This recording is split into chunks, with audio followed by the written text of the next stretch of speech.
Good day everyone, another day, another motovlog tayo today. So for today's ride, pupunta tayo ng Binondo. So kasama natin si Tropang Carl, yung buddy ko, tas si Sir Dane, ang CEO ng Moonstrider. At may isa pang kasamang rider alam ko. So today's agenda, sana wag umulan kasi kanina umaambon pero ngayon wala nang ganong ulan. At magpainit na tayo motor dahil hinihintay na nila tayo. Sorry neighbors. So gear up na tayo, kasama natin si Wifey today. Magpo-food trip tayo sa Binondo. So bagong lahat, papagas muna tayo para sigurado. Kahit 4 bars pa ako, full tank lang natin. Dito tayo syempre sa paborito kong gas station. Kasi ito yung pinakamalapit sa amin eh.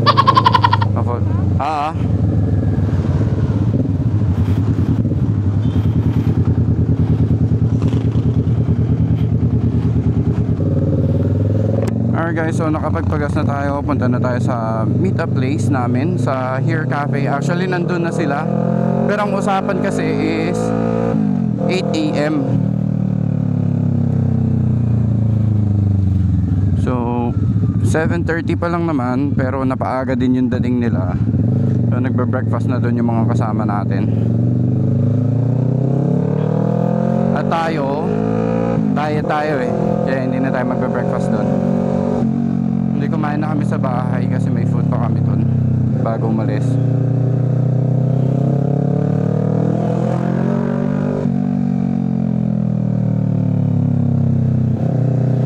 Alright, dito tayo isa sa pinaka-iconic dito sa Pampanga, yung Olympic statue.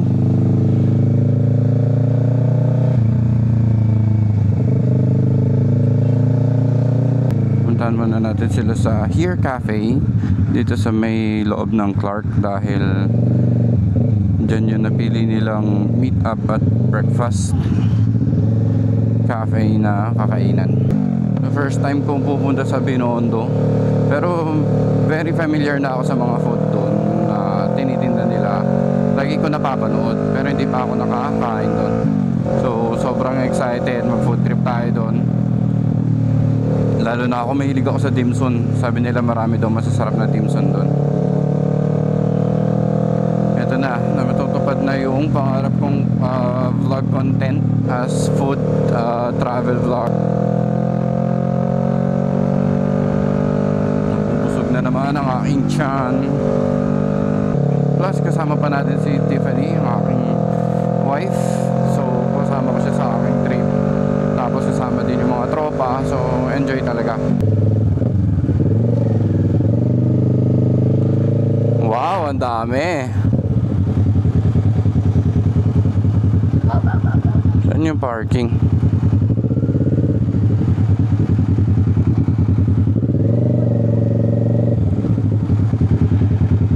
Ha? Eto, motor ni Glenn. Oo, baba ka muna. Hi guys, so dito na tayo sa Here Cafe. Ito yung mga kasama natin. Check natin yung mga bikes nila. Sabihan natin tong bagong Ninja 5 ha. Okay, quick review tayo. So for today's lineup, meron tayong Ninja 650, yung Sineg, Ninja 500, Z900 at yung CLC 450. So meet muna natin. Gear down muna. Ano? Uy. Alright guys, so mag-ride out na kami. Punta kami ng Binondo para sa aming food trip. Kaso nga lang sa kasamaang palad umaambon, kaya naka-raincoat na sila. Kaso nga lang ako wala, si wife lang mayroon. Okay lang, mahina lang naman yung ulan. Mahalaga wag sanang bumuhos. So kasama natin Sir Dane, yung bago niyang Ninja 500, tapos Z9 tsaka CLC 450, at our very own Ninja 650 Sineg.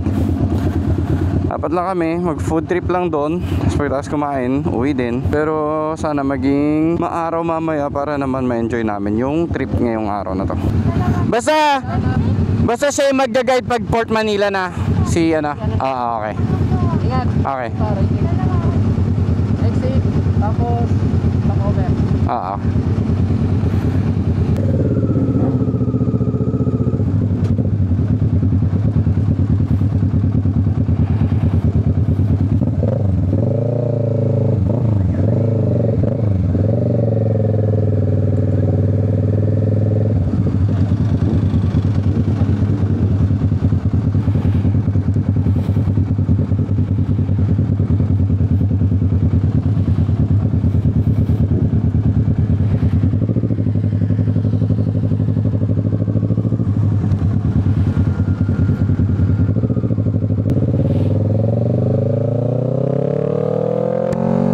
guys, so ride out na kami. Papuntang Binondo. Ang sasamaang palad, umaambon. Sana wag naman tumuloy kasi madilim yung panahon eh.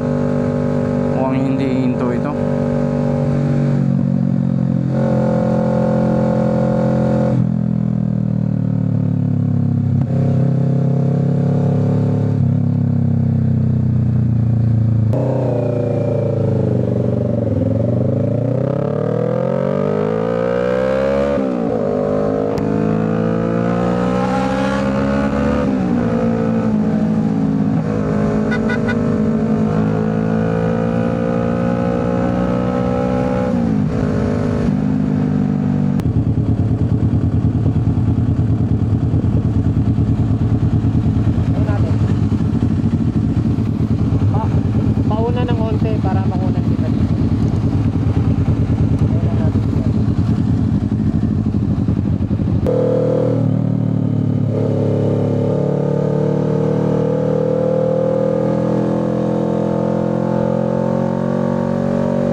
Okay guys, so diretso na kami papuntang Binondo. So dito na tayo sa NLEX ngayon. Sama si Tropang Carl, Tropang Sardane, saka si Miko yata. Sorry, nakakalimutan ko yung pangalan niya, yung naka-CLC na. Sana talaga wag tumuloy ang ulan para dire-diretso yung ride namin. At makapag food trip, walk trip tayo sa Binondo, makapag-vlog tayo doon. Kasi pag malakas ang ulan, syempre, mahirapan tayo ko-cover yung buong ride out. So yung mga highlights na lang na magandang kuhanan yung i-vlog natin ngayon for today's video. First time ko pupunta doon, hindi ko alam yung daan, pero sabi sa Port Manila kami dadaan. Pero mag-stop muna kami ng isa sa isang, ito yung mga kasama natin. Sardine,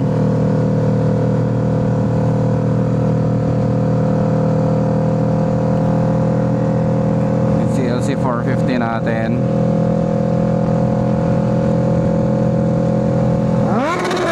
Carl. Alright guys, update lang. So nakalagpas na kami sa NLEX at sa Port of Manila ba yun? Yung dinaanan namin papunta dito sa ewan ko anong lugar to. So nag-stop kami kanina, nag-raincoat dahil sobrang lakas ng ulan. Tapos ngayon stop ulit dahil wala ng ulan.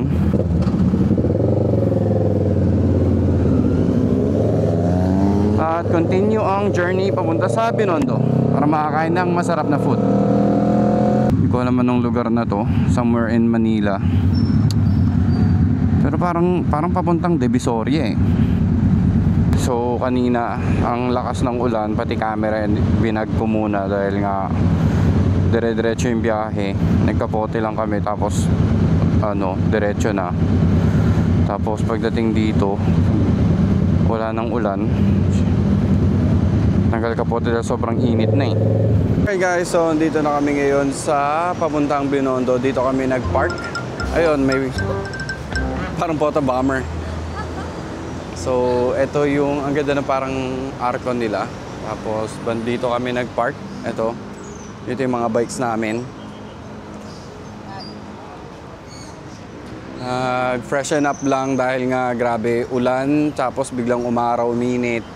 So napaka-haggard na ng itsura namin. Retouch lang tapos kain na tayo. I-vlog ko yung mga food na kakainin natin for today's video. At yun yung pinaka-excited akong part. Tara, let's go! Alright guys, so walk trip tayo ngayon dito.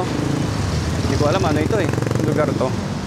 Ang guide namin ngayon si Sir Dane, yung CEO ng Moonstrider. Hindi ko alam kung saan niya kami dadalhin, pero sabi ko sa kanya, gutom na kami.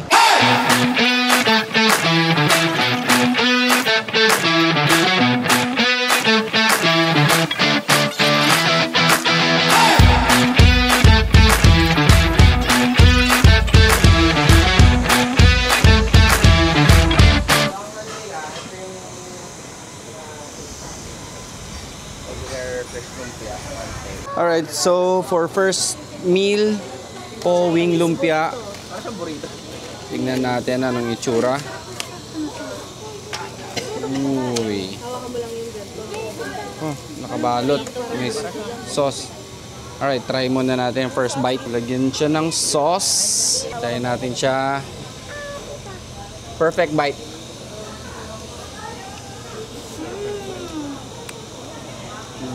Sarap.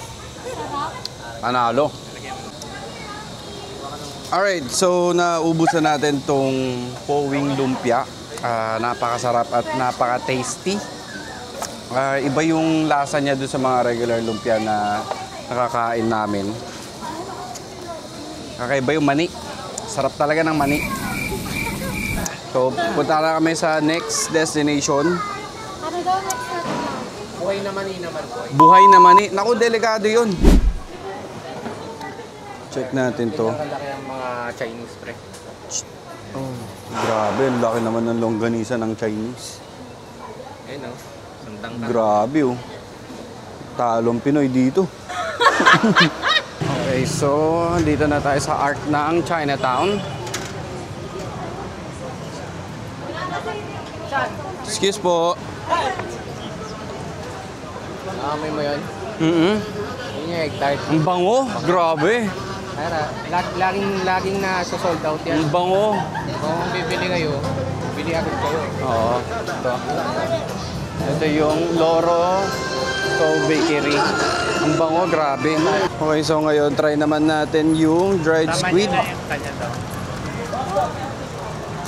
Inihaw na pusit. Salamat.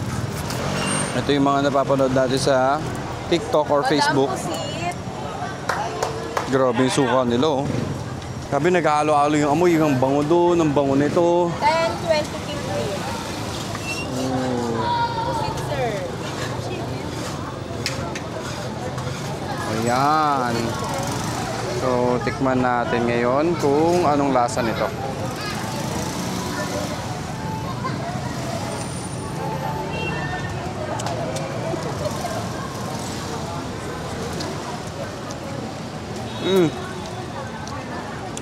Okay lang. Thank you. Sarap ng lasa niya. Masarap din yung suka. Pusit. Yun nga lang, medyo maanghang. Pero masarap siya. Okay, so nakabili na tayo ng Loro Stove Bakery Egg Tart. Egg tart. Tikman natin maya-maya. May init-init pa daw eh.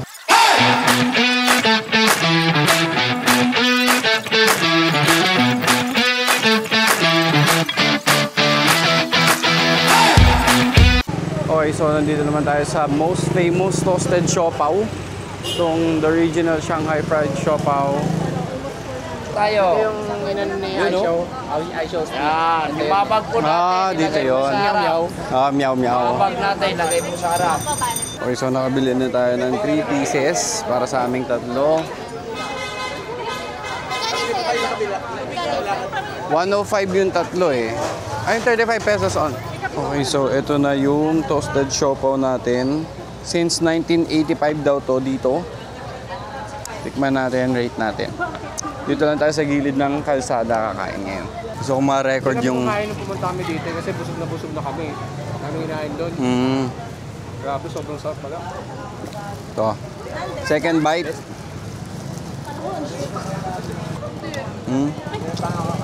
Grabe, ang sarap. Solid. Kaya pala pinipilahan siya ng sobra. Ang daming tao. Buti na nakabili kami agad. Kasi nakabili kami agad. Yung nag-guard ng pila mabilis. Mabilis mag-serve. So, ito. 10 out of 10 na naman. Kahit yung lumpia kanina, 10 out of 10 yun. Next namin yan is dumpling. So, pakita ko rin sa inyo guys. Okay, so nandito naman tayo sa isa sa pinaka most famous daw na dim sum or dumpling. Dongbei dumpling. Open for takeout only. Okay, so ito na yung best seller nila, boiled kuchay with pork. With chili and sauce. So, trying now yung best dumpling sikat dito sa Binondo.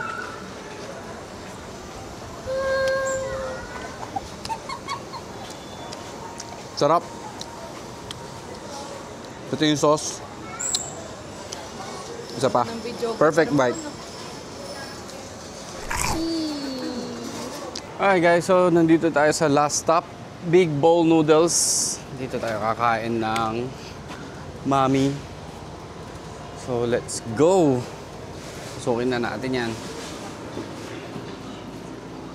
Okay, so dumating na yung order namin. Isang beef wonton soup. Tapos fried dumpling. Ito.